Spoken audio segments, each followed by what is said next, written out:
धन्यवाद अध्यक्ष महोदय। आज मी 2 दिवसापूर्वी राज्य सरकारने मांडलेल्या बजेटवर बोलण्याकरता उभा आहे।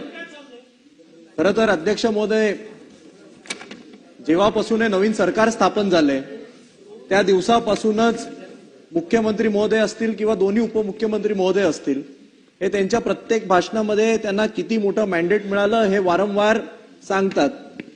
आणि असं असताना देखील एवढं मोठं मॅन्डेट मिळाल्यानंतर, मतदारांकडनं एवढं मोठं गिफ्ट मिळाल्यानंतर आता बजेटच्या माध्यमातून मतदारांना कोणतं ना कोणतं रिटर्न गिफ्ट मिळेल असं आम्हाला वाटत होतं, पण तसं अजिबात कुठेही घडलेलं दिसत नाही।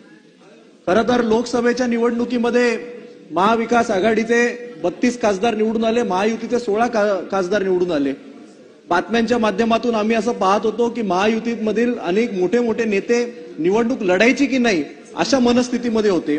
आणि मग त्यानंतर महायुतीने अनेक नवीन नवीन घोषणा केल्या, त्या घोषणांचं त्यांनी वचननामा जाहीर केला आणि तो वचननामा जाहीर केल्यानंतर मतदारांनी त्यांच्यावर विश्वास ठेवला आणि त्यांना एवढं मोठं मॅन्डेट दिलं। अध्यक्ष महोदय, भाजप, शिवसेना शिंदे गट आणि अजितदादा पवार राष्ट्रवादी या तिघांनी एकत्रित जो जाहीर केलेला वचननामा होता तो मी आज सोबत घेऊन आलेलो आहे। आणि त्यामध्ये ज्या प्रमुख 10 प्रॉमिसेस ही महाराष्ट्राच्या 13 कोटी जनतेला केलेली ती मी पटकन आपल्याला वाचून दाखवू इच्छितो। यामधनं एकाचाही उल्लेख या बजेटमध्ये नाही। सगळ्यात पहिलं प्रॉमिस काय होतं? लाडक्या बहिणींना 2100 रुपये देणार, नाही दिले। शेतकऱ्यांची कर्जमाफी आणि शेतकऱ्यांना सन्मान योजनेतून वर्षाला 15,000 रुपये, नाही दिले। प्रत्येकास घर आणि अन्न आणि निवारा, काही त्याबद्दल सांगितलं नाही। वृद्ध पेन्शन धारकांना 2100 रुपये, काही उल्लेख नाही। जीवनावश्यक वस्तूंची किमती स्थिर ठेवणार, काही सांगितलं नाही। 25 लाख रोजगार निर्मिती तसेच 10 लाख विद्यार्थ्यांना प्रत्येकी 10,000 रुपये, काही नाही। 45,000 गावात पांदण रस्ते बांधणार, काही नाही। अंगणवाडी आणि आशा सेविकांना प्रत्येकी 15,000 रुपये आणि सुरक्षा कवच, काही नाही। वीज बिलात 30% कपात करणार, काही नाही। आणि सरकार स्थापनेनंतर विजन महाराष्ट्र 2029 बनवणार, काही नाही। हा अध्यक्ष महोदय, त्यांचेच तिघही मुख्य नेते, मुख्यमंत्री महोदय फडणवीस साहेब, उपमुख्यमंत्री महोदय शिंदे साहेब, उपमुख्यमंत्री महोदय अजितदादा, तिघांचे फोटो आणि चिन्ह असलेला हा वचननामा, यामध्ये जी प्रमुख 10 प्रॉमिसेस होती यामध्ये एकाचाही उल्लेख या बजेटमध्ये नाही। आणि म्हणून हे सगळं बजेट सादर झाल्याच्या नंतर सामान्य जनतेच्या मनामध्ये एक भावना आली। मी 2 ओळीत ती भावना आपल्या समोर व्यक्त करू इच्छितो। झूठ पर झूठ बोले जाते हो, कुछ कमी रह गई थी क्या हम आपकी शान में? एवढा मोठा मॅन्डेट दिल्यानंतर सुद्धा एकही प्रॉमिस आपल्याला पूर्ण करावं असं वाटत नाही। मग नक्की आपल्याला काय करायचंय हा प्रश्न आमच्या मनामध्ये येतो। अध्यक्ष महोदय, एकही नवीन घोषणा न करता, एकही नवीन प्रॉमिस न देता, एकही नवीन प्रोजेक्ट या बजेटमध्ये नाही। मग असं वाटलेलं कमीत कमी आपल्या राज्यावरचं जे वर्षानुवर्ष वाढत चाललेलं कर्ज आहे हे कर्ज तरी कमी करणार का? तर तसं पण झालं नाही। आजपर्यंत जेवढं कर्ज या राज्यावर नव्हतं तेवढं कर्ज म्हणजे 9,32,000 कोट्यांचं कर्ज आहे असं अजितदादांनी त्यांच्या भाषणामध्ये सांगितलं। म्हणजे आपलं महाराष्ट्र राज्य हे स्थापन झाल्यानंतर सर्वाधिक कर्ज जर कधी होतं तर ते आत्ता झालेलं आहे। त्याच सोबत आजपर्यंत जितकी बजेट वेगवेगळ्या सरकारने सादर केलेली त्यामध्ये सर्वाधिक महसुली तूट असलेलं हे बजेट ते म्हणजे जवळपास 45,891 कोटी एवढी मोठी महसुली तूट।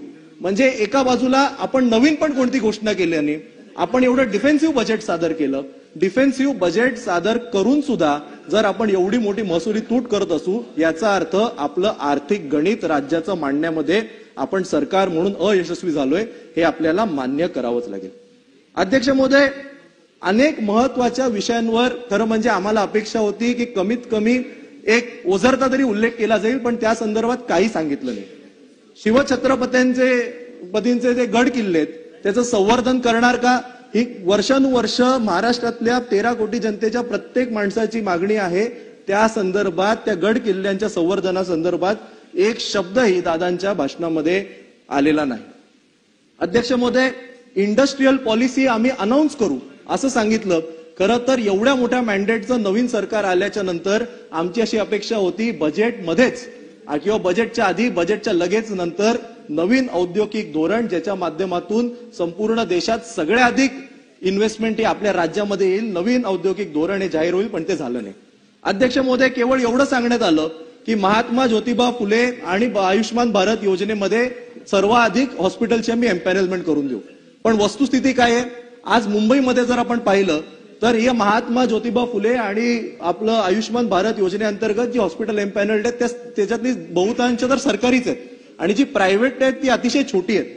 मग लीलावती असेल, फोर्टिस असेल, जसलोक असेल, नानावटी असेल, अशा मोठ्या मोठ्या आपण जर हॉस्पिटलला एम्पॅनलमेंट करून दिली नाही तर चांगलं, जर पेशंटना जर चांगले उपचार पाहिजे असतील तर ते आयुष्यमान भारत आणि महात्मा ज्योतिबा फुले या स्कीमच्या माध्यमातून कसे मिळणार, हा माझ्या मनामध्ये प्रश्न आहे. अध्यक्ष महोदय, या बजेटच्या माध्यमातून खरं तर आता 200हून अधिक आमदार सत्ताधाऱ्यांचे निवडून आलेत. आम्हाला असं वाटलेलं की किमान त्यांच्याकरता तरी का आमदार निधी वाढवण्यात येईल, पण आमदार निधीबद्दल सुद्धा एकही अक्षर नाही. आमदार निधी सुद्धा वाढवून देण्यात आला नाही. त्यामुळे जनतेचा तर विचार केलाच नाही. पण ज्या आमदारांच्या भरोसावर हे सरकार स्थापन झालंय त्या आमदारांचा सुद्धा कुठेही विचार या बजेटच्या माध्यमातून केलेला दिसत नाही. अध्यक्ष महोदय, एमओयू संदर्भात प्रचंड मोठं सांगण्यात आलं. खरं तर दावोसला जाऊन महाराष्ट्रातल्याच कंपन्यांसोबत केलेले जे एमओयू आहेत हे तर फ्युचरमध्ये होतील नाही होतील अशी अपेक्षा आहे की ते होतील, कारण ते महाराष्ट्राच्या भल्या करताय.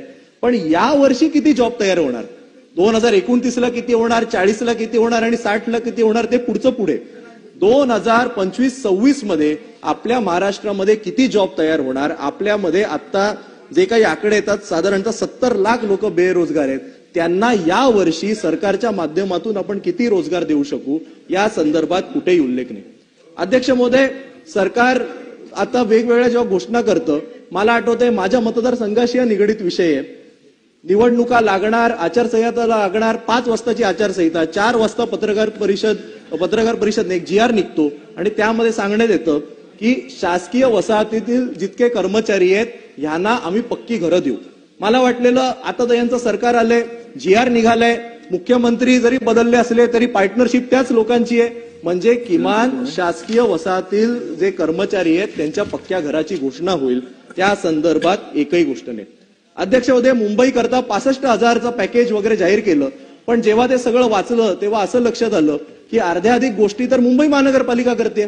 मुंबई महानगरपालिकेचे पूर्णपणे पैसे, तरी देखील त्याचा उल्लेख हा महाराष्ट्र राज्याच्या बजेटमध्ये करण्यात आला आणि त्यामध्ये सुद्धा अनेक ज्या योजना, अनेक जे प्रोजेक्ट सांगण्यात आले हे एक तर 5चे आहेत, गेले 10 वर्षापासून सुरू असलेले मेट्रोचे प्रकल्प त्या संदर्भात वारंवार सांगण्यात आलं, किंवा फ्युचर टेन्स आहेत आता जे टेंडर स्टेजमध्ये सुद्धा नाहीत, केवळ प्लॅनिंग स्टेजमध्ये आहेत, ज्याचा एन्व्हायरमेंटल क्लिअरन्स सुद्धा झाला नाही, अशा काही प्रोजेक्टचा उल्लेख करण्यात आला. पण अध्यक्ष महोदय, मुंबईच्या आत्ताच्या परिस्थितीबद्दल काय? अख्खी मुंबई खोदून ठेवलेली आहे. रस्त्याचं एवढं प्रचंड वाईट ती सगळी परिस्थिती आहे. त्या मेजर रोड टेंडरनी जो काय हैराण करून सगळ्या मुंबईकरांना सोडले त्या संदर्भात कुठलाही शब्द नाही. अध्यक्ष महोदय, सगळे नाले चोकअप झालेले आहेत, मिठी रिव्हर साफसफाई होत नाही, त्या संदर्भात काही सांगण्यात आलं नाही. अध्यक्ष महोदय, मुंबईकरांना साफ पिण्याचं पाणी मिळत नाहीये, त्या संदर्भात काही सांगण्यात आलं नाही. अध्यक्ष महोदय, नगरसेवक नसल्या कारणानं मुंबईमध्ये साधा कचरा उचलला जात नाही, त्या संदर्भात काही सांगण्यात आलं नाही. अध्यक्ष महोदय, दररोज मुंबईकर 2-2, 2.5 तास ट्रॅफिकमध्ये फसतो. ट्रॅफिकच्या समस्येतून मुंबईकरांना कसं तुम्ही मुक्त करणार त्या संदर्भात सांगण्यात आलं नाही. आणि मुंबईचा दररोजचा घसरता AQI आणि वाईट असलेलं एअर पोल्युशन त्या संदर्भात सुद्धा काही सांगण्यात आलं नाही. अध्यक्ष महोदय, केवळ मुंबईच नाही तर वेगवेगळ्या ठिकाणी आता आम्ही एअरपोर्ट उभे करणार, 3रा एअरपोर्ट येणार, अमुक होणार, सगळा आनंद आहे. जास्तीत जास्त एअरपोर्ट झाले पाहिजे. पण मी परत एकदा सांगतो, सगळं फ्युचर टेन्स बद्दल नाही, प्रेझेंट टेन्स बद्दलचं काय. आत्ताची परिस्थिती काय आहे? चिपी एअरपोर्टला विमान लँड होत नाही. मुंबई ते चिपीची आपली जी काय सर्व्हिस होती ती बंद झाली आहे. मुंबई ते कोल्हापूरचा आपल्याला कमर्शियल फ्लाईट मिळत नाही. मुंबई ते जळगावला मिळत नाही. मुंबई ते नांदेड ऑनलाईन दाखवतं, तिकीट काढलं की अर्ध्या तासात मेसेज येतो, the flight has been cancelled. म्हणजे असलेल्या एअरपोर्टवर आपल्याला आपल्याला चांगल्या सुविधा देता येत नाहीयेत आणि वारंवार केवळ इन्फ्रास्ट्रक्चरच्या नावाखाली नवीन एअरपोर्ट बनवून चालणार नाहीत, तर आपल्याला फ्लाईटच्या सर्व्हिसेस या सुद्धा कशा चालतील त्याकरता जर कुठले इन्सेंटिव्ह द्यायला लागतायत का त्यावर सुद्धा विचार होण्याची गरज होती, पण ते होत नाही. अध्यक्ष महोदय, राज्यपालांच्या अभिभाषणावर बोलत असताना मुख्यमंत्री महोदयांनी एक वाक्य म्हणाले. ते म्हणाले, स्थगिती द्यायला मी काय उद्धव ठाकरे नाही. खरं म्हणजे अध्यक्ष महोदय, ते असं म्हणाल्यानंतर जेव्हा 4 दिवसात बजेट येणार होतं त्यावेळी माझ्यासारख्या पहिल्यांदा निवडून आलेल्या उद्धव ठाकरे साहेबांचा एका निष्ठावान आमदाराला, सदस्याला असं वाटलं की याचा अर्थ जुन्या योजना तर सुरूच राहतील, पण अनेक नवीन योजनांचा वर्षाव होणार आहे आणि सगळं बदलून जाणार आहे. पण वस्तुस्थिती काय झाली? उद्धव ठाकरे साहेबांनी ते मुख्यमंत्री असताना सुरू केलेली अत्यंत चांगली गरिबांना 5 रुपयामध्ये भोजन देण्याची शिवभोजन योजना या बजेटमध्ये त्याला स्थगिती देऊन ती बंद करण्यात आली. बरं, केवळ उद्धव ठाकरे साहेब आता आम्ही विरोधात आहोत म्हणून आमचीच योजना बंद केली का? तर तसं पण नाही. एकनाथ शिंदे साहेब जेव्हा राज्याचे मुख्यमंत्री होते, ते जेव्हा सत्तेमध्ये होते, त्यांनी सुरू केलेल्या योजनांना पण सगळी स्थगिती लावण्यात आलेली आहे. आनंदाचा शिधा याला सुद्धा स्थगिती लावली. गेल्या वर्षी लोकसभेची, विधानसभेची निवडणूक होती तेव्हा काय घोषणा केली? आनंदाच्या शिधासोबत आम्ही महिलांना साडी सुद्धा देणार. यावेळी साडी तर सोडा, पण शिधा सुद्धा नाही. त्याच्याबद्दल बजेटमध्ये 1 रुपयाची तरतूद नाही. त्याचसोबत गेल्या वेळी याच पार्टनरशिपच्या सरकारने गुलाबी रिक्षाची स्कीम काढलेली, महिलांना इलेक्ट्रिक रिक्षा देणार 10,000 महिलांना. त्या संदर्भात एकही गोष्ट नाही. म्हणजे त्या सुद्धा स्कीमला स्थगिती लावली. अजून काय ज्येष्ठ नागरिकांना तीर्थक्षेत्र फिरवण्याची जी काही स्कीम होती त्या संदर्भात सुद्धा नाही. म्हणजे केवळ आम्ही चांगल्या सुरू केलेल्या जनहिताच्या योजनांना स्थगिती नाही, तर गेल्या सरकारमध्ये शिंदे साहेबांच्या नेतृत्वाखालचं जे सरकार होतं त्यांनी सुद्धा सुरू केलेल्या सगळ्या स्कीमला स्थगिती देण्यात आली आहे. आणि म्हणून जेव्हा कधी दादा आता रिप्लाय करतील, जे काही मागे मुख्यमंत्री महोदय म्हणालेले की आम्ही एकाही गोष्टीला स्थगिती देणार नाही, त्यावर आम्हाला कोणतं उत्तर मिळणार का, ही सुद्धा माझ्या मनामध्ये एक प्रश्न आहे. केवळ तेवढंच नाही, अतिशय चांगल्या चांगल्या बाकी सुद्धा योजना आहेत. अस्मिता योजना, ज्याच्या माध्यमातून महिलांना सॅनिटरी पॅड मिळायचे, त्याकरता निधीची तरतूद नाही, ती सुद्धा योजना कदाचित आता बंद पडणार आहे. लखपती दिदी, याच्यावर सुद्धा काही हे नाही. त्यामुळे पूर्ण हा सगळा फसवा कारभार, या संदर्भात बजेटच्या माध्यमातून आम्हाला नक्की काय वाचायचं, आम्ही नक्की काय शिकायचं, हेच आम्हाला कळत नाही.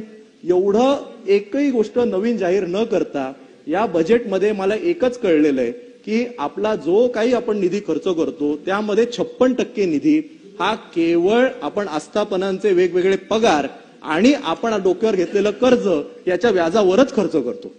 म्हणजे आपण नवीन काही करूच नाही शकत. मग कसलं आपलं फायनान्शियल मॅनेजमेंट, हा प्रश्न देखील माझ्या मनामध्ये पडतो. अध्यक्ष महोदय, मी काही फार बोलणार नाही, कारण माझ्या पूर्वी सुद्धा अनेक सदस्यांनी वेगवेगळं विवेचन केलेलं आहे. मला जे महत्वाचे मुद्दे वाटले ते मी मांडले. एवढंच मी सांगू इच्छितो की आता माझ्या भाषणाच्या पूर्वीपर्यंत स्वतः अजितदादा इकडे बसलेले, माझी अपेक्षा होती की ते आता सुद्धा थांबतील, पण काही हरकत नाही, कारण अजितदादांना माझ्या मतदारसंघावर विशेष प्रेम आहे. अध्यक्ष महोदय, माझ्या मतदारसंघामध्ये गेल्या वर्षी त्यांनी 205 कोटीचा विशेष निधी दिलेला माझ्या मतदारसंघामध्ये. आता ही बाब वेगळी की तो आमदार काँग्रेस सोडून त्यांच्या पक्षात गेला म्हणून त्यांनी कदाचित 205 कोटी दिले असतील, पण अध्यक्ष महोदय असं मला वाटत नाही. मला पूर्ण खात्री आहे की जसे त्यांनी 205 कोटी हे गेल्या वर्षी माझ्या वांद्रे पूर्व मतदारसंघाला दिले, माझी अशी अपेक्षा आहे की आत्तापासून 2029 पर्यंत सुद्धा दरवर्षी असेच 205 कोटी ते मला माझ्या मतदारसंघाकरता चांगलं तिकडे डेव्हलपमेंट करायला देतील, अशी मी अपेक्षा व्यक्त करतो. आणि थांबताना केवळ 2च वाक्यांमध्ये मी 2च वाक्य म्हणतो आणि माझं या बजेटचं विवेचन थांबवतो. जे काही हे बजेट सादर केलंय या संदर्भात महाराष्ट्र जनतेची भावना आहे ही मी 2च वाक्यात सांगणार आहे. धोखा देने वाले तू एक दिन पछताएगा जब तुझे भी कोई इसी तरह रुलाएगा. धन्यवाद.